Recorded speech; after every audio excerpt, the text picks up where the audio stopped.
My name is Marnel Mouton and I'm from the Department of Botany and Zoology in the Faculty of Science. Okay, so I'm a scientist, a passionate scientist. So when I started out teaching, my goal was to share this passion with my students and to help them build sound foundations in the biological sciences, then for the various degrees programs that they are studying.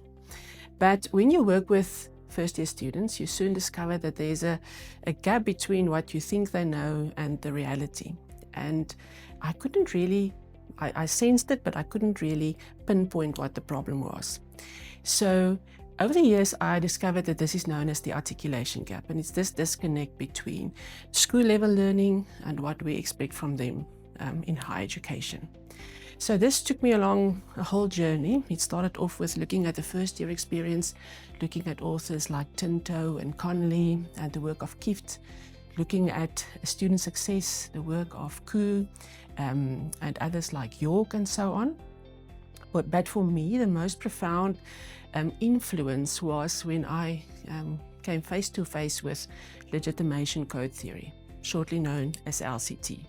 So at that point, I discovered a paper by Kelly, Loebsch and Lackett, and they looked at this articulation gap in the curriculum between school and first year, and for me that was an aha moment. So then I delved into this theory and I discovered that this is a way that can actually help me to address this articulation gap specifically in my field in biology. So LCT has different dimensions. The one that I found most useful for me was the semantics dimension, and I discovered that one can actually bridge this gap that exists by using what they call semantic waves. And that is when we use this very it's a dense, complex language of biology, and where you unpack it for the students right to the level of where their knowledge is at that point, and then repack it to that dense, complex language that we use. And if you do this continuously, it's known as semantic waves, and that had the most profound effect on the way that I teach.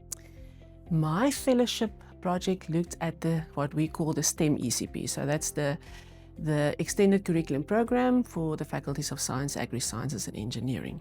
So it looked at specifically equitable access and success in higher education and the role of the ECP towards that. So what we found is that the STEM ECP played a significant role in enabling access to quite a diverse student cohort coming in when we compare it to the mainstream. What we found with qualitative data is what students value or what mattered towards their success. And that was things like students who were successful really appreciated the opportunity that the ECP afforded them. They were able to build sound foundations and bridging gaps. They were able to develop a whole lot of skills, develop a sense of belonging, and they really valued the time in the ECP and with the lecturer specifically building relationships with them. But what was interesting to me was that we often regard students that leave SU after the foundation year or very soon thereafter as dropouts, which in our system, it is actually according to the stats. But we found that a significant number of those students that we had interviews with went straight to other institutions of higher education and they graduated there, which for me was a big eye-opener. It's not really failure that we sometimes see. I won't say the fellowship really changed my teaching practice, but it did affect the way that I look at student success. So as lecturers, we invest so much of our time and really of ourselves in our students. And when they leave, we sometimes feel it as failure. But during the fellowship, I discovered that there's a lot more to student success than just pass rates and throughput rates.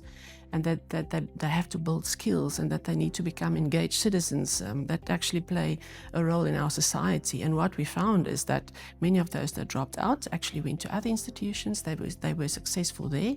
And even the one that wasn't successful at all in terms of the interviews that we had is actually in a role that she's making a difference in a society.